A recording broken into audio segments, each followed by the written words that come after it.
What would be your spy name if you had one? Rob says mine would be Ohio Midnight, which kind of sounds cooler than it should. Oh, you're saying it's the street and then okay. So mine would be Howie Pembridge, or let's see. Yeah, it'd be Pembridge Howie. Howie Pembridge. Howie Pembridge is actually kind of cool. I think that works. Stop the cap. Stop the cap right now. YouTube, what's going on? Thank you so much for everybody who showed up to yesterday's stream. I really appreciate it. I had so much fun. We were playing the Call of Duty Black Ops campaign. We finished it. Overall, I kind of enjoyed it. I didn't think it was the greatest. I much rather enjoy a lot of Infinity Ward's campaigns. So on yesterday's stream, I had some people asking about podcasting and how to set up recording equipment for podcasting. And, you know, I just love the stream in that sense that I can be there as a service to you guys. So please check out the stream and, you know, let's just hang. Ask me anything you want. I'm going to be posting about a giveaway for Christmas coming up soon, so be on the lookout for that. And other than that, let's just get into, you know, what we were talking about. Let's see, 10 out of 10. I also like to talk about recordings as it relates to podcasts. To be honest, always thought about one, but haven't pulled the trigger. Yeah, absolutely. I mean, podcasts, I did. So we'll get to the storyline in just a minute. But yeah, for the podcasts, I did a podcast maybe, I guess it was about a year ago now. I tried it for a handful of times, but things like with the orchestra kind of got busy. So I just stopped because it was a little bit more intensive than I thought of. You think, you know, maybe you'll just record something on a microphone and then you'll put it in Premiere Pro or you'll put it in Audition and then you'll just send it off. But there's actually a lot of editing that goes along with it.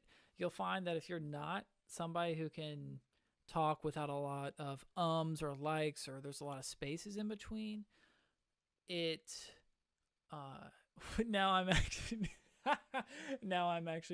really trying to be aware of my ums and likes. But if you're not really used to talking like that and talking in more like a public speaking manner, then you'll find that you're editing maybe 2 hours, even 3 hours, depending on how long your podcast is, just to get it to a place where you feel comfortable. There's a couple ways you can do it, because if you have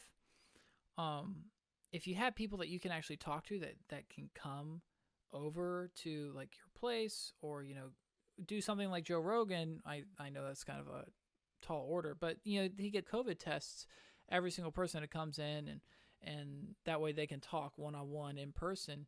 So if you're comfortable with that, you know, somebody getting a COVID test, then just making sure that you need at least 2 mics, right? One for each, especially during COVID. You need 2 mics. You need an interface that can either take them. So I guess if you had like a PC or something like that, you could put 2 USB mics into the computer. That might be a little crazy. It might be better to have an interface. Let's see what kind of there's some interfaces that I recommend. This one, 159. Just a USB audio interface. It'll go into your computer. You can have 2 of your XLR inputs there. So this is probably your best bet. If for people in the, like, if you have people in the studio, you're recording with them there and actually talking to them in person. I didn't really have that luxury because a lot of my friends actually lived outside of Florida. So what I ended up using was a software where it would like clean up phone call audio, or it'd be like a better version of FaceTime or something like that, but it would actually condense the audio and put it in the format that you want. That was called Ringer. So it's Ringer without the E in Ringer. So, you know, you just pay like, I think it was like $15 or no, it was $8. And what it does essentially is you can have these calls and change the audio format to be MP3 or you can change the bit rate. I guess I used the $19 a month because I had more options that way. But if you're just starting out, you can definitely use that, and you can talk to anybody on that audio file, and it'll save it as an individual track, so you can edit yours and edit that one so that it doesn't get mixed up. If I had to distill it down, I would probably get that Focusrite USB with that 2 XLR mic, especially if somebody's in the if you can have people in your community, you can actually talk to people one-on-one, and just have 2 mics going straight into your computer and just go through either the Adobe Cloud Audition or something that can just record it. Audacity, you'll have 2 files, Logic Pro, something like that. That's probably the easiest way. And then when you get when you start talking to people over online, you could use Zoom. I think Zoom has a really nice recording feature. So I actually, thinking about it now, I might have just used that Zoom instead of Ringer, especially if you can just pay for that. It would just be easier that way. And